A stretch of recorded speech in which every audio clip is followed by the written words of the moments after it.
Hello there and welcome to Real Time Reviews, the channel that only reviews current products that have been used for at least 6 months beforehand. So the first video on the channel is concerning this. It's my Ryobi OLT1832 Easy Edge Strimmer. Now I've had this strimmer for approximately 2 years. Bit of a backstory, myself and the good lady, we're handy persons, and 6 months of the year, 7 months of the year, we do an awful lot of gardens for people, and this thing has been used at least 5 or 6 times a week during the summer months. So this thing gets some absolute hammer. What we'll do, we'll take it down, have a look at some of the features, tell you what I got in the box along with the actual strimmer itself, and we'll view some video footage of it actually working. Right then, let's have a quick look at the strimmer itself. Now obviously it's a cordless one. It's one of Ryobi's 1 Plus series of cordless tools. It takes these 18 volt 1 Plus batteries. I bought this as a body only here in the UK for about, I think it was about 60 quid. I think you can pick them up with a battery and a charger, normally about 120, 130. Now there's several features on this strimmer I really like. A few of them are to do with the actual storage of the thing, like you can lay the handle flat. All you do is undo that bracket there, tighten it up to the position you want, and that's one of your handles. Also you can extend the shaft by unclipping that. Shaft moves out like that, and you can sort of get the correct height for you when you're doing some strimming. I normally have it all the way out, to be honest. Now with regards to the business end, you can adjust the head angle. I think there's 3 positions, yeah, and that actually makes it really useful when you sort of try to get underneath things with the strimmer. You can actually strim round bushes and plants and that, so I really like that feature where you can adjust the angle. You can also, because it's the Easy Edge version, you can pull that little lever down there and you can rotate the head, so you can basically edge the lawn. And this is the feature that I like the best, because I use that all the time when I'm edging people's lawns. That comes in really handy, and it does do quite a good job actually, to be fair. When I bought the strimmer, it did actually come with 1 spool of strimmer line already in the cartridge. I also went out and bought the optional Ryobi brush cutter attachment for this, which has these little yellow blades on. It's basically for more heavy duty brushes, longer grass, stuff like that. It does actually come in useful, but it does have a major downside, which I'll get to in a bit. Anyway, that's enough waffle from me. Let's see this thing in action.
Right then, I don't know if you can see, but we've got quite a bit of a job on here, so I'm going to stick the brush cutter attachment on.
then, conclusion time. What do I think of Ryobi's OLT1832 Easy Edge Strimmer?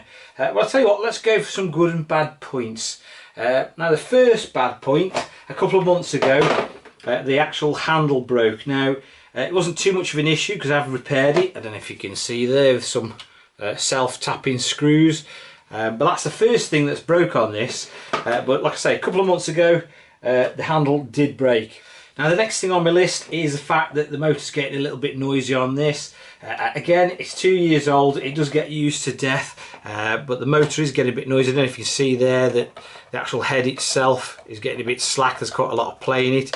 So how much longer this thing is going to be operable, I don't know. Now, the next bad point I've got written down on my list is up until recently, occasionally when you'd rotate the head for the grass edging feature, the strimmer would actually stop working. But literally all you'd have to do is rotate it back again, and it pretty much every single time it would fire straight back in. Now, it actually hasn't done it for a couple of months, so whether or not there was a bit of a dodgy connection in it or contact and it's just it's corrected itself, I don't know. But up until recently, it did actually stop working when I rotated the head. Now, the last thing I've got on my list is actually a minor niggle to do with the brush cutter attachment. Now, this works really well as long as you don't clip anything hard with it. Now, I know what you're saying out there, well, you shouldn't be strimming round rocks and trees and stuff like that. But if there's something buried in the grass, that sometimes you get like a stone or a log or a piece of wood or something like that, if it hits it, these little blades immediately fly off and you can't find them again. So I know it's only a minor niggle, it's not actually to do with the strimmer itself, but this brush cutter attachment, if you hit anything hard with it, which in long grass you frequently do, unfortunately, there's debris and all sorts in there, you will lose they just fly off and never to be seen again. Now that the negativity's out of the way, let's have some good points. This thing cost me 60 quid. I don't think that's a bad price for just the body only. I mean, like I say, this thing is 2 years old. The handles was the first thing to break. It has been fantastically reliable. I don't think 60 quid for this thing is too bad of a price. One of the next good things I've written down on my list is the fact that I absolutely love this easy edge feature. It really does make a massive difference when I'm doing gardens and stuff like that. It's dead easy to use. It means you can go from strimming something to obviously edging somebody's lawn. I absolutely love that feature on this. One of the other things I like about this is the fact that it's quite lightweight as well, so it's not really very fatiguing to use. I mean, I use these aftermarket 6 amp hour batteries and they will give it sort of 30-40 minutes run time, which is no problem whatsoever. Like I say, it doesn't weigh a lot, so I don't find it particularly fatiguing to use. And the last good point on my list, and probably the best of all, is the fact that this thing has been used to death for 2 years and it's still going. I mean, it's getting a little bit wibbly wobbly now. Like I say, the motor's getting a bit noisy and that shaft is definitely on its way out. But this thing has taken a beating and has never once let me down. I know occasionally when you rotate the head, or used to, it would stop, but you'd rotate it back and 99 times out of 100 it would keep going.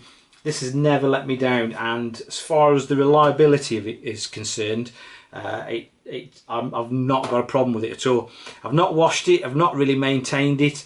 I literally use it and it gets hung back up on the wall. Like I say, reliability, got no issues with it at all.